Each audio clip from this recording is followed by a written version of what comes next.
বিসমিল্লাহির রহমানির রহিম। হে জগতবাসী, আজ আমি শামীম আলী চিশতি আপনাদের সামনে একটি আলোচনা নিয়ে আসলাম। সে আলোচনাটি আজকে করব। সে আলোচনাটি করার একটা উদ্দেশ্য হলো যে এই পৃথিবীতে অনেক মানুষ অনেক দ্বিধাদ্বন্দ্বের মধ্যে থাকে। অনেক বিষয় আছে যে কোরআন ও হাদিস যদি কেউ লক্ষ্য করে তখন দেখা যায় যে বায়াত গ্রহণ করতে হবে। হযরত মুহাম্মদ সাল্লাল্লাহু আলাইহি সাল্লাম তিনি মানুষদেরকে, যেমন সাহাবি তারা বায়াত গ্রহণ করেছিল।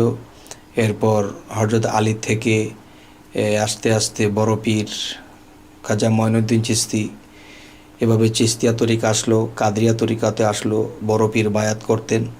তাহলে দেখা গেছে যে বায়াত যে হতে হবে এর অনেক প্রমাণ। এবং কোরআন শরীফ যদি লক্ষ্য করি, সূরা কাহাফ, সূরা ফাতা বা বিভিন্ন সূরাতেও আল্লাহ বায়াতের কথা বলেছেন। বায়াতের কথা একটু স্পষ্ট বলেছেন যে সেই সূরাটি হলো সূরা ফাতা। আল্লাহ বলতেছেন, হে মুহাম্মদ, আপনার হাতের উপর যাহারা হাত রাখলো তাদেরকে বলে দিন যে তাদের হাতের উপরে আমি আল্লাহর হাত আছে। সুবহানাল্লাহ। হে জগতবাসী, ঠিক আছে বায়াত হব, কিন্তু বায়াত হইতে হইলে যে মূল বিষয়টা, সে বিষয়টা হলো যে একটা কথা আছে যে মান আরাফা নাফসাহু ফাকাদ আরা রাব্বাহু, যে সর্বপ্রথম তুমি তোমার নিজেকে চিনবে, এরপরে তোমার রবকে তুমি চিনবে। এখন দেখা যায় যে মানুষ দলে দলে মুরিদ হতে যাচ্ছে। এক জায়গায় মাইক, আর এক জায়গায় পীর, আর এক জায়গায় হলো শিষ্য। কেউ কাউকে দেখলো না, মাইকের মাধ্যমে যা কিছু বলল, কলেমা পাঠ করালো, তিনি সাথে সাথে পাঠ করলো, বাস মুরিদ হয়ে গেল। কিন্তু বাবারে, এই যে মুরিদটা, যে হাকিকতের দেশে যদি যাই তখন দেখা যায় কি বোঝা যায় যে পীর ছড়তে চাহিলে এশকেতে মজিলে, পীর ছড়তে চাহিলে এশকেতে মজিলে, সেই সুরত বদলে হবে নবীর গঠন, সেই নবীর নূরের সর্ব অঙ্গ জুড়ে দিলেতে হইবে রোশন, সেই রোশনিয়ে করিয়া ফিরে ফানাফিল্লার হালে গিয়া শেষে দেখবে নিরঞ্জন। যে এখানে যে একটা বিষয়, সেটা হলো যে মান আরাফা নাফসাহু ফাকাদ আরা রাব্বাহু, যে সর্বপ্রথম আমি আমাকে চিনব, এরপর আমার রবকে আমি চিনতে পারবো। তো এখন দেখা যায় যে আমরা যেভাবে বায়াত হব, যে মাইকের মাধ্যমে, দেখা গেছে যে আমি পীরকে দেখলাম না, আমি শিক্ষা সামনাসামনি নিতে পারলাম না, আমাকে নিজকে তিনি চিনাই দিতে পারলো না, তখন কি হলো? তো এটা সঠিক বায়াতের মধ্যে পড়ে না। যেমন আরেকটি বায়াত হলো যে হাতের উপর হাত রেখে আল্লাহ বলেছে সূরা ফাতা যে হে মুহাম্মদ, আপনার হাতের উপরে যারা হাত দিল তাদেরকে বলে দিন তাদের হাতের উপরে আমি আল্লাহর হাত আছে। তাহলে হাতের উপর হাত রেখে বায়াত গ্রহণ করতে হবে। এই হলো একটা বিষয়। আরেকটা বিষয় হলো যে আমি জন্মান্তরে নিজকে হারিয়ে ফেলেছি। কে আমি আমাকে চিনি না, আর সে আমি অচিন দেশের মানুষ হয়ে গেছি। এখন আমি আমাকে চিনি না বলেই আমি একজন চেনা লোকের কাছে গেছি। তখন তিনি কি করবেন?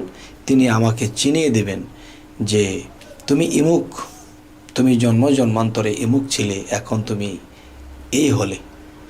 এবং সেটা কিন্তু মুখে বললে হবে না, সেটা আমার দেহ কোরআনের মধ্যে কোথায় আমি ইমুক, আমার দেহ কোরআনের মধ্যে যে আমাকে আল্লাহ সৃষ্টি করছে তার প্রমাণটা আমার মধ্যে কোথায়, এবং আমার নিজের একটা পরিচয় আছে, সেই প্রমাণটি আমার দেহ কোরআনের মধ্যে আরবি অক্ষরে লেখা।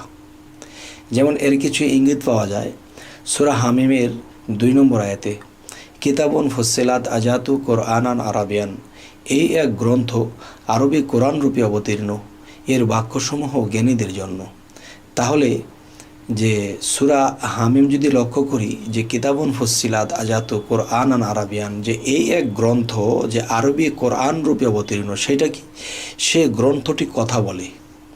আর কোন গ্রন্থটি কথা বলে? যেমন মানব দেহটা একটা কোরআন, এবং মানব দেহের ভিতরে রুহে ইনসানিয়াতের কোরআন বাস করে। তখন সেই রুহে ইনসানিয়াতের কোরআনকে যদি আমরা জাগ্রত করতে পারি, তখনই কি হবে? যে আমার মুখে দিয়ে কথা বলবে এবং আমি কিছু বললে তা হবে। তো এই বিষয়টা হলো যে নিজের পরিচয় এবং আমার ভিতরে কে থাকে তার সাথে সম্পর্ক করতে হলে, তাকে জাগ্রত করতে হলে, এই জন্যই আমাদের যাইতে হয়, মুরিদ হইতে হয়, বায়াত গ্রহণ করতে হয়। আচ্ছা, এখন বিষয়টা হলো বায়াত শব্দের অর্থ কী? যে বায়াত শব্দের অর্থ আল্লাহর পথে নিজেকে বিক্রি করে দেওয়া। আল্লাহর পথে নিজেকে বিক্রি করে দাও। তাহলে আমরা যেভাবে বিক্রি হই বা বায়াত হই, যে কিছু কিছু বিষয় যে কোরআন অনুসারে এই বায়াতগুলো হচ্ছে না, তাই বলবো বায়াতের প্রথমে আমরা যখন যাব তখন সে মুর্শিদ আমাকে পরিচয় দেবে আমি কে, আমার পরিচয় কী, এবং আল্লাহ যে আমাকে সৃষ্টি করেছে তার প্রমাণটা আমার দেহকরণের মধ্যে কোথায়। এই নিজের পরিচয় এবং আল্লাহর পরিচয় এবং মানুষের মধ্যে যে শয়তান আছে, সেই শয়তানটা মানুষের মধ্যে লুকিয়ে আছে, কোথায় লুকিয়ে আছে, কোথা থেকে বসে বসে আমাকে ধোঁকা দেয়, তখন নামাজে বা আল্লাহর ইবাদতে আমি ডুবতে পারি না, তখন সেই জায়গাটাও সেই মুর্শিদ দেখিয়ে দেবে। তখনই আমি সেই শয়তান থেকে বিরত থাকব এবং আল্লাহর বিভিন্ন আমল কর্ম করে আমি একদিন পাড়ি দিব ইনশাল্লাহ। তবে ইনশাল্লাহ আমি যাই কিছু বললাম, আল্লাহ আমার মুখে দিয়ে যাই কিছু বলাইলো, এতে যদি কেউ বুঝে থাকেন এবং মানতে পারেন এবং এভাবে গুরু ধরতে পারেন, তো ইনশাল্লাহ সামনের জীবন আমাদের ভালোই হবে এবং পরকালেও আমাদের চিন্তা থাকবে না। কেননা আল্লাহ বলেছে যে তোমরা আমার বন্ধুর কাছে যাও, বন্ধুর কাছে গেলে বন্ধু হওয়া যায়। তাহলে সেই বন্ধুর কথা যদি শুনি, তারটা মানি এবং শিক্ষা অর্জন করি, তাহলে আমাদের ইহকাল এবং পরকাল ধন্য হবে ইনশাল্লাহ। যাই হোক, আজ এই কথাগুলো বলেই রাখছি। সকলে ভালো থাকবেন। আল্লাহ হাফিজ।